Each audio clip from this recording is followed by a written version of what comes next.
So welcome back to our channel 1-2-Step. In this video, I'm going to be teaching you guys on how you can stake with your Trust wallet. So guys, if you're planning on staking but you don't know how to do so, then this video is for you. So let's get right into it without any delays. So guys, once you've opened your stake Trust wallet, then just go ahead and look at this lower bar over here that says Home, Earn, History and Settings. You just need to go ahead and press on Earn right here, and once you do so, you'll see many native staking right here. So if you want to stake, you just need to go ahead and tap here that says Stake your Zeta with Trust. Once you tap here, you'll be shown how many available Zetas you have and how much you have staked.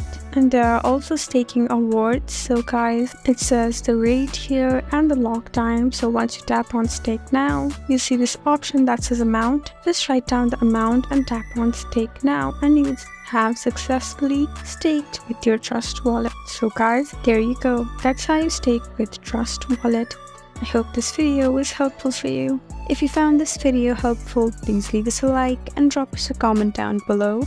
And if you want more helpful videos like these, then please subscribe to our channel. We'll see you again next time. Thank you for watching.